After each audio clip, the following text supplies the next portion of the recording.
श्री सत्य साई जिले में जिस क्षेत्र में एक कैंपस बना है वो अपने आप में विशेष है। ये क्षेत्र अध्यात्म, राष्ट्र निर्माण और सुशासन से जुड़ी हमारी विरासत का प्रतिनिधित्व करता है। आप सब जानते हैं कि पुट्टपर्ती में श्री सत्य साई बाबा की जन्मस्थली है। ये महान स्वतंत्रता सेनानी पद्मश्री श्री कल्लुल सुब्बाराव की भूमि है। प्रसिद्ध पपेट्री आर्टिस्ट दलाभाई चलापति राव को इस क्षेत्र में ने नई पहचान दी है। इस धरती से विजयनगर के गौरवशाली राजवंश के सुशासन की प्रेरणा मिलती है। ऐसी प्रेरणादायी जगह पर नैसीन का यह नया कैंपस बना है। मुझे विश्वास है ये कैंपस गुड गवर्नेंस के नए आयाम गढ़ेगा, देश में ट्रेड और इंडस्ट्री को नई गति देगा। साथियों, आज तिरुवल्लुवर दिवस भी है। संत तिरुवल्लुवर ने कहा था, ओरू पोरुलम उल्गु पोरुलम तनबोन्नार तिरुपोलम वेंदन पोड़ू, यानी राजस्व के रूप में प्राप्त राजकीय कर और शत्रु से जीते हुए धन पर राजा का ही अधिकार होता है। अब लोकतंत्र में राजा तो होते नहीं, राजा तो प्रजा होती है और सरकार प्रजा की सेवा का काम करती है। इसलिए सरकार को पर्याप्त राजस्व मिलता रहे, उसमें आपकी बहुत बड़ी भूमिका है। साथियों, यहां आने से पहले मुझे पवित्र लेपाक्षी में वीरभद्र मंदिर जाने का सौभाग्य मिला है। मंदिर में मुझे रंगनाथा रामायण सुनने का अवसर मिला। मैंने वहां भक्तों के साथ भजन कीर्तन में भी हिस्सा लिया। मान्यता का है कि यहीं पास में भगवान श्री राम का जटायु से संवाद हुआ था। आप जानते हैं कि अयोध्या में श्री राम के भव्य मंदिर में प्राण प्रतिष्ठा से पूर्व मेरा 11 दिन का व्रत अनुष्ठान चल रहा है। ऐसी पुण्य अवधि में यहां ईश्वर से साक्षात आशीर्वाद पाकर मैं धन्य हो गया।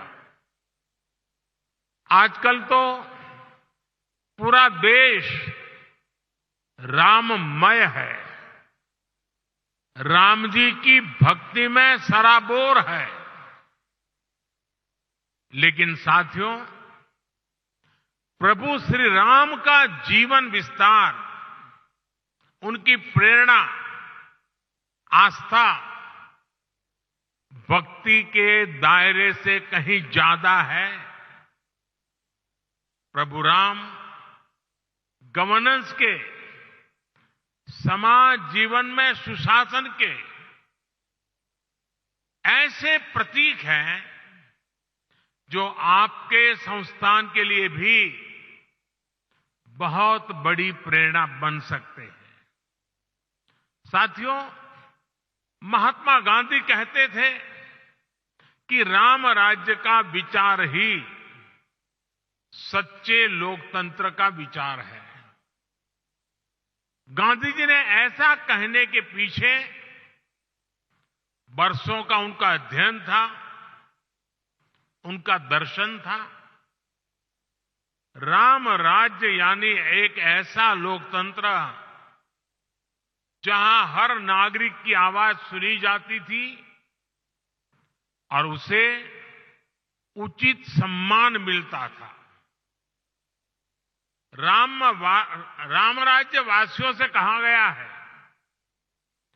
जो राम राज्य के निवासी थे, वहां के नागरिक थे, उनके लिए कहा गया है, राम राज्यवासी त्वम प्रोच्छस्वते शिरम न्यायार्थम युद्धस्व सर्वेषु समम चर परिपालय दुर्बलम विद्धि धर्मवरम प्रोच्चयस्वते शिरम राम राज्यवासीत्वम। अर्थात राम राज्यवासियों, अपना मस्तक ऊंचा रखो, न्याय के लिए लड़ो, सबको समान मानो, कमजोर की रक्षा करो, धर्म को सबसे ऊंचा जानो, अपना मस्तक ऊंचा रखो, तुम राम राज्य के वासी हो। राम राज्य सुशासन के इन्हीं 4 स्तंभों पर खड़ा था, जहां सम्मान से, बिना भय के हर कोई सिर ऊंचा करके चल सके, जहां हर नागरिक के साथ समान व्यवहार हो, जहां कमजोर की सुरक्षा हो और जहां धर्म यानी कर्तव्य सर्वोपरि हो। आज 21वीं सदी के आपके आधुनिक संस्थान के 4 सबसे बड़े ध्येय यही तो है। एक, एडमिनिस्ट्रेटर के रूप में रूल्स और रेगुलेशंस को लागू करने वाली इकाई के रूप में आपको इस बात को हमेशा याद रखना है। साथियों, नैसिन का रोल देश को एक आधुनिक इकोसिस्टम देने का है। एक ऐसा इकोसिस्टम जो देश में व्यापार कारोबार को आसान बना सके, जो भारत को ग्लोबल ट्रेड का अहम पार्टनर बनाने के लिए और फ्रेंडली माहौल बना सके, जो टैक्स, कस्टम्स, नारकोटिक जैसे विषयों के माध्यम से देश में ईज ऑफ डूइंग बिजनेस को प्रमोट करे और जो गलत प्रैक्टिसेस से सख्ती से निपटे। थोड़ी देर पहले मैं कुछ नौजवान युवा ट्रेनी अफसरों से भी मिला हूं। ये अमृत काल को नेतृत्व देने वाली कर्म योगियों की अमृत पीढ़ी है। आप सभी को सरकार ने अनेक शक्तियां भी दी है। इस शक्ति का उपयोग आपके विवेक पर निर्भर करता है और इसमें भी आपको प्रेरणा प्रभु श्री राम के जीवन से मिलेगी। एक प्रसंग में भगवान राम लक्ष्मण से कहते हैं, नेयम मम मही सौम्य दुर्लभा सागरांबरा।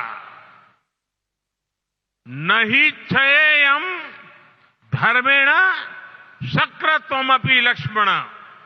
यानी मैं चाहूं तो सागर से घिरी ये धरती भी मेरे लिए दुर्लभ नहीं है, लेकिन अधर्म के रास्ते पर चलते हुए अगर मुझे इंद्रप्रस्थ भी मिले तो मैं स्वीकार नहीं करूंगा। हम तो अक्सर देखते हैं कि छोटे छोटे लालच में ही कई बार लोग अपने कर्तव्य, अपनी शपथ को भूल जाते हैं। इसलिए आप सभी अपने कार्यकाल में प्रभु राम की कही ये बात अवश्य याद रखिए। साथियों, आपका सीधा सरोकार टैक्स व्यवस्था से है। राम राज्य में टैक्स कैसे लिया जाता था, इस पर गोस्वामी तुलसीदास जी ने जो कहा है वो बहुत प्रासंगिक है। गोस्वामी जी तुलसीदास जी कह रहे हैं, बरसत हर्षत लोग सब, करसत लखै न कोई, तुलसी प्रजा सुभागते, भूप भानु सो होई। अर्थात सूर्य पृथ्वी से जल खींचता है और फिर वही जल बादल बनकर वर्षा के रूप में वापस धरती पर आता है, समृद्धि बढ़ाता है। हमारी टैक्स व्यवस्था भी वैसी ही होनी चाहिए। हमारा प्रयास होना चाहिए कि जनता से लिए टैक्स की पाई पाई जन कल्याण में लगे और वो समृद्धि को प्रोत्साहित करे। आप अध्ययन करेंगे तो इसी प्रेरणा से हमने बीते 10 वर्षों में टैक्स सिस्टम में बहुत बड़े रिफॉर्म किए। पहले देश में भांति भांति की टैक्स व्यवस्थाएं थी जो सामान्य नागरिक को जल्दी समझ में नहीं आती थी। पारदर्शिता के अभाव में ईमानदार टैक्स पेयर को, बिजनेस से जुड़े लोगों को परेशान किया जाता था। हमने जीएसटी के रूप में देश को एक आधुनिक व्यवस्था दी। सरकार ने इनकम टैक्स सिस्टम को भी आसान बनाया। हमने देश में फेसलेस टैक्स असेसमेंट सिस्टम शुरू किया। इन सारे रिफॉर्म्स के कारण आज देश में रिकॉर्ड टैक्स कलेक्शन हो रहा है। और जब सरकार का टैक्स कलेक्शन बढ़ा है तो सरकार जनता का पैसा विभिन्न योजनाओं के जरिए जनता को लौटा भी रहा है। 2014 में सिर्फ 2 लाख रुपए तक ही 2 लाख तक की इनकम पर ही टैक्स छूट थी। हमने 2 लाख से बढ़कर के सीमा 7 लाख रुपए तक पहुंचा दी। 2014 के बाद से हमारी सरकार ने टैक्स में जो छूट दी है, जो रिफॉर्म किए हैं, उससे देशवासियों को करीब करीब 2.5 लाख करोड़ रुपए टैक्स की बचत हुई है। सरकार ने नागरिक कल्याण की बड़ी योजनाएं बनाई हैं। आधुनिक इंफ्रास्ट्रक्चर पर रिकॉर्ड निवेश कर रही है। और आप देखिए, आज जब देश का टैक्स पेयर ये देख रहा है कि उसके पैसे का सही इस्तेमाल हो रहा है, वो भी आगे बढ़कर टैक्स देने को तैयार हुआ है। इसलिए बीते वर्षों में टैक्स देने वालों की संख्या लगातार बढ़ रही है। यानी हमने जो कुछ जनता से लिया, वो जनता के चरणों में ही समर्पित कर दिया।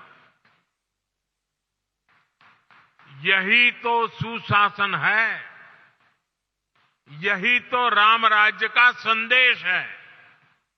साथियों, राम राज्य में इस बात पर भी विशेष ध्यान दिया जाता था कि संसाधनों का ऑप्टिमम यूटिलाइजेशन कैसे हो।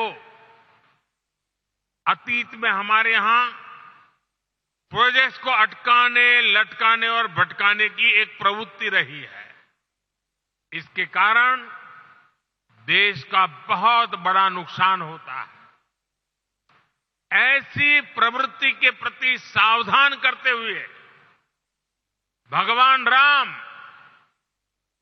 भरत से कहते हैं, और वो बड़ा इंटरेस्टिंग बातचीत है भरत और राम के बीच की। राम भरत से कहते हैं, कच्चिदर्थम विनिश्चित्य लघु मूलम महोदयम क्षिप्र भार भसे कर तुम न दीर्घयसी राघव। अर्थात मुझे विश्वास है कि तुम ऐसे कामों को बिना समय गंवाए पूरे करते हो जिनमें लागत कम और उसके लाभ अधिक है। बीते 10 वर्षों में हमारी सरकार ने भी लागत का ध्यान रखा है और योजनाओं को समय पर पूरा करने पर जोर दिया है। साथियों, गोस्वामी तुलसीदास जी कहते हैं, माली भानु किसान सम, माली भानु किसान सम नीति निपुण नरपाल, प्रजा भागवत होहिंगे कबहू कलिकाल। यानी सरकार में माली, सूर्य और किसान जैसे गुण होने चाहिए। माली कमजोर पौधों को सहारा देता है, उसका पोषण करता है, उसके हक के पोषण को लूटने वाले को हटाता है। वैसे ही सरकार को, सिस्टम को गरीब से गरीब का संबल बनना चाहिए, उन्हें सशक्त करना चाहिए। सूर्य भी अंधेरे का नाश करता है, वातावरण की शुद्धि करता है और बारिश में मदद करता है। बीते 10 वर्षों में गरीब, किसान, महिला और युवा, इन सबको हमने ज्यादा से ज्यादा सशक्त किया है। हमारी योजनाओं के केंद्र में वही लोग सर्वोपरि रहे हैं जो वंचित थे, शोषित थे, समाज के अंतिम पायदान पर खड़े थे। बीते 10 वर्षों में लगभग 10 करोड़ फर्जी नामों को हमने कागजों से बाहर किया है। आज दिल्ली से निकला एक एक पैसा उस लाभार्थी के बैंक अकाउंट में पहुंचता है जो इसका हकदार है। भ्रष्टाचार के विरुद्ध लड़ाई, भ्रष्टाचारियों पर एक्शन सरकार की प्राथमिकता रही है। आप सभी को इन्हीं प्राथमिकताओं को ध्यान में रखकर अपना कार्य करना ही चाहिए।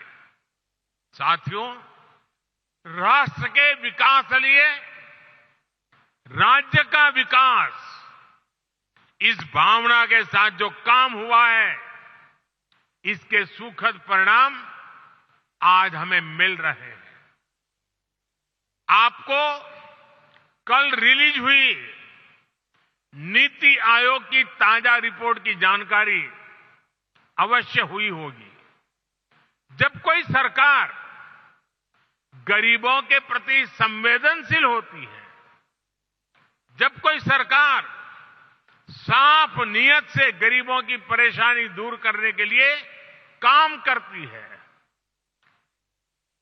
तो उसके परिणाम भी निकलते हैं। नीति आयोग ने कहा है कि हमारी सरकार के 9 साल में देश में करीब करीब 25 करोड़ लोग गरीबी से बाहर निकले हैं।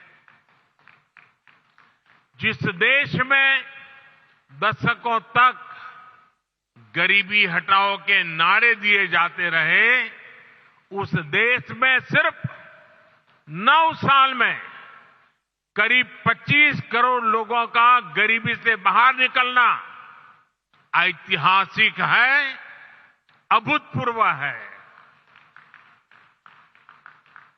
2014 में सरकार में आने के बाद से हमारी सरकार ने जिस तरह गरीब कल्याण को प्राथमिकता दी, ये उसका नतीजा है।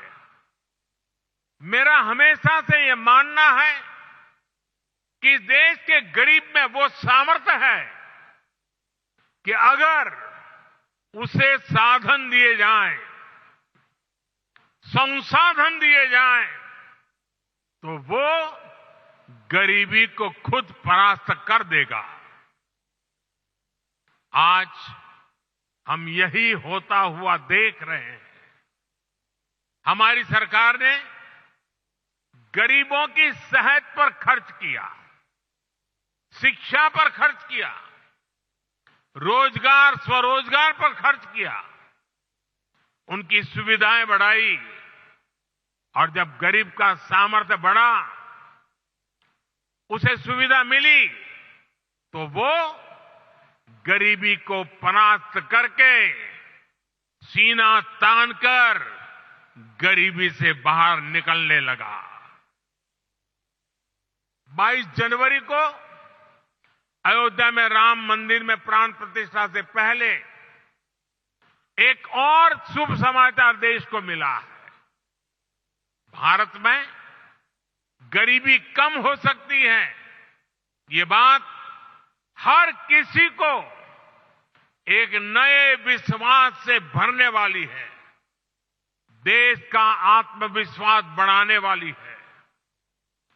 भारत में कम होती है गरीबी, देश में नियो मिडिल क्लास का दायरा भी लगातार बढ़ा रही है। आप इकोनॉमी की दुनिया के लोग जानते हैं कि नियो मिडिल क्लास का बढ़ता हुआ ये दायरा इकोनॉमिक एक्टिविटीज को कितना ज्यादा बढ़ाने जा रहा है। निश्चित तौर पर ऐसे में आपको नैसीन को और ज्यादा गंभीरता के साथ अपना दायित्व निभाना है।